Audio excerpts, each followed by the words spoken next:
si la magie de la technique fonctionne bien. Alors, pensez-vous que la désobéissance civile constitue une partie de la solution pour mettre la pression sur les politiques et les forcer à agir? Moi, je pense que je n'ai pas encouragé quelques formes de mobilisation et d'engagement. Moi, j'ai choisi la mienne, elle est de créer des passerelles, d'essayer de maintenir le dialogue partout, mais en même temps d'avoir une indépendance d'expression et d'esprit. Voilà. Après, moi, je peux comprendre, quand on est en 2019 et qu'on voit les choses se répéter, s'amplifier, et quelquefois les formes de dérision, de cynisme qu'il peut y avoir, que l'on tente autre chose. Moi, j'ai choisi un mode d'engagement, je m'y tiens. Une chose sur laquelle j'ai une grande distance, parce que je sais que ça ne mène à rien, c'est la violence. Mais en gardant à l'esprit que j'ai pas envie d'employer ce mot surdité parce que ce ne serait pas sympa pour les malentendants, mais cette cécité, c'est une forme de violence.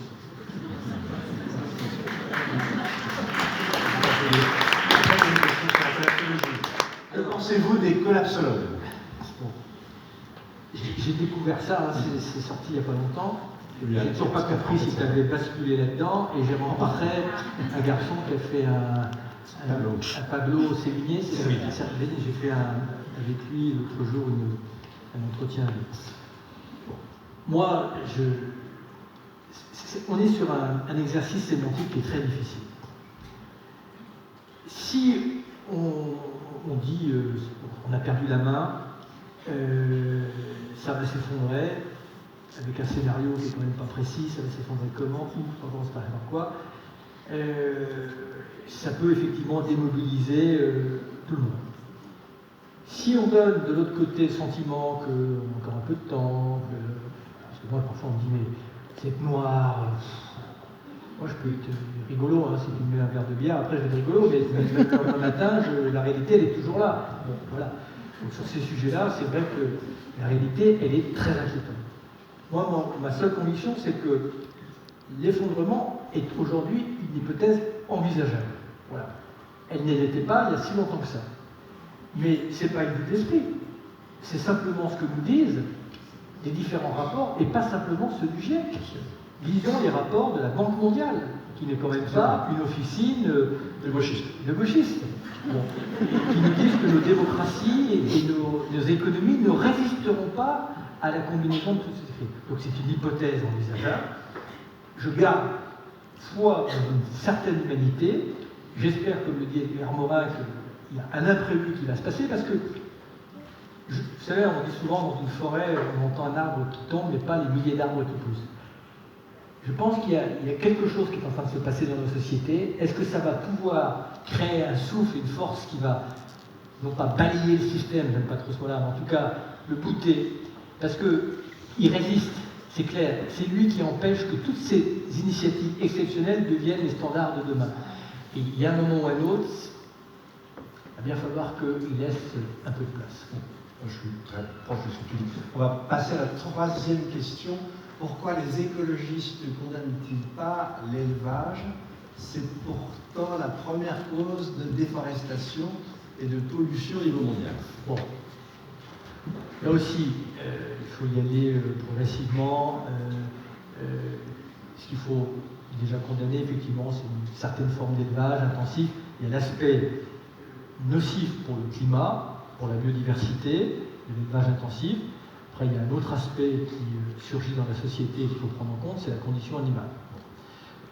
Alors là aussi, il faut accepter que les mœurs vont évoluer, il y a une prise de conscience, notamment l'association Elle, je ne sais plus combien de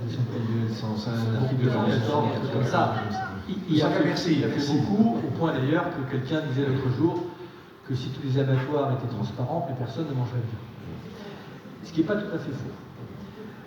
Ce que je pense, c'est que dans un premier temps, déjà, les individus, nous devons, à défaut de ne plus consommer de viande, pour ceux qui ne peuvent pas s'en passer, et moi je ne me jette pas la pierre, en consommer moins et essayer de prendre de la viande avec une traçabilité. Voilà. Deuxièmement, il faut combattre évidemment les élevages intensifs ou industriels. Ça, c'est la priorité des priorités. Mais là aussi, je fais une petite... c'est pas grave si on dépasse un peu, je t'engueulerai pas. On va avoir en Europe un moment, là aussi un peu de vérité, avec la réforme de la politique agricole commune. On a ce qu'on appellerait en philosophie grecque un kairos, un moment favorable. D'abord parce qu'en Europe, il y a une lame de fond sociétale pour des produits de qualité et de proximité. Déjà, si elle passe marché, donc la demande est là et elle n'est pas couverte. En France, le seul secteur qui est 30% de croissance, c'est le bio. Bon. Il y a de l'argent pour aider les agriculteurs conventionnels à se convertir. Parce que l'argent de la PAC, le pilier 1 et le pilier 2, c'est le premier budget européen.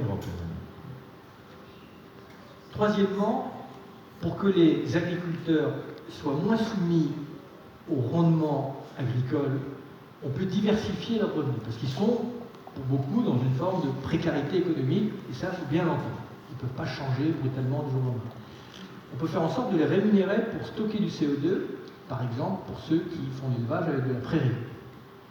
On peut faire en sorte de les rémunérer pour remettre des haies dans des champs pour protéger la biodiversité. On peut faire en sorte d'utiliser ou les champs ou les toits des bâtiments agricoles pour produire de l'énergie solaire, pour produire du biogaz. Donc il y a un concours de circonstances absolument incroyable. Encore faut-il que, là aussi, jusqu'à présent, 70% de l'argent de la PAC allait à 30% de la profession. Ça, c'est pas tenable. Et puis, il y a une volonté, y compris chez les jeunes agriculteurs, ils ont envie de retrouver une relation de confiance avec le consommateur. Il faut les aider à se convertir. Mais c'est aussi le rôle du politique. Il y a des années qu'on dit qu'on va sortir des pesticides, etc. On fait des plans, etc. Il y a deux alternatives. Il y a ceux qui, justement, un peu dans cette position radicale, vont dire « Allez, on arrête les pesticides demain matin ». Quand j'étais au gouvernement, je me suis fait engueuler parce que je ne voulais pas arrêter le glyphosate le lendemain matin. Il y a ceux dont l'Europe était, qui voulaient le réautoriser sans autre prescription pour 10 ou 15 ans. La bonne option, celle qu'on a prise, mais elle n'a pas été vraiment suivie des faits, c'est de dire « Ok, on vous donne 3 ans, mais dès le lendemain, on demande à toutes nos agences d'évaluer toutes les alternatives dans tous les modes de production. Puis on verra s'il y a quelques impasses. Voilà. Et à partir de là, mais on donne les moyens aux agences d'évaluer. Parce qu'aujourd'hui, quelqu'un qui veut faire évaluer une substance ou une molécule, je peux vous dire, c'est un vrai parcours de combattant. Et ces principes, pour moi, qui peuvent conduire à la transition, c'est qu'il faut de la prévisibilité. Alors, il y a des choses qui peuvent se faire en 3 ans.